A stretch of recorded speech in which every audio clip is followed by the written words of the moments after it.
Shalom jemaat Tuhan yang terkasih, kembali lagi bersama kami pada renungan hari ini.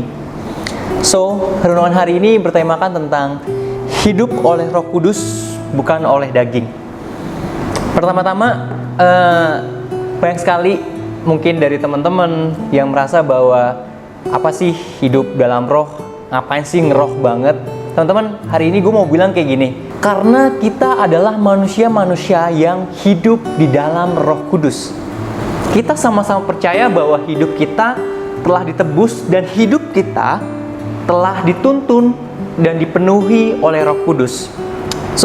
Ngomongin tentang hidup di dalam daging, itu berbicara tentang saat keinginan diri kita, ego kita, hawa nafsu kita, kemarahan kita, dan bahkan kemalasan rohani kita.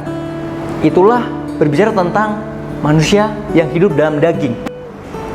Tapi hari ini kita sama-sama belajar di dalam Roma 8 ayat 13, firman Tuhan berkata, sebab jika kamu hidup menurut daging, kamu akan mati. Oke, daging ya tadi hawa nafsu, egois, kemalasan rohani.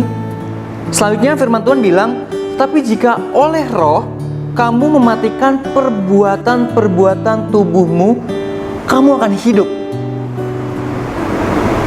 Ini yang menjadi dasar kita. Kenapa kita hidup di dalam roh dan harus hidup dipimpin oleh roh?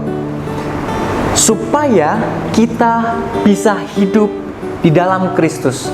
Karena tanpa Roh Kudus kita tidak bisa mengaku bahwa Yesus adalah Tuhan.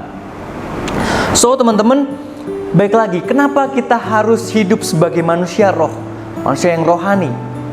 Jawabannya adalah saat kita hidup di dalam tuntunan Roh Kudus dan hidup dipenuhi oleh roh, itu adalah respon hati kita atau respon sikap kita terhadap kasih Allah yang begitu sempurna buat kita.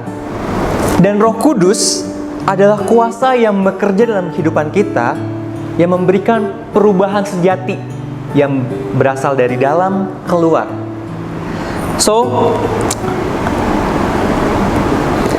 Tanpa Injil Kristus, tanpa Roh Kudus, hidup kita tidak akan menang atas dosa. Karena pada dasarnya kita nggak bisa melakukan semuanya ini sendirian. Butuh pertolongan Roh Kudus, butuh tuntunan Roh Kudus. Dan pertanyaannya dan perenungan kita hari ini adalah, apakah kita tetap kasih makan daging kita, atau kita tetap terus-menerus kasih makan kehidupan rohani kita dengan hidup selalu di dalam hadirat Tuhan. Hiduplah oleh Roh Kudus, bukan oleh kekuatan kita sendiri. Ia memampukan kita menang atas dosa dan mengalami hidup yang sejati di dalam Kristus. Demikian firman Tuhan pada hari ini. Tuhan Yesus memberkati.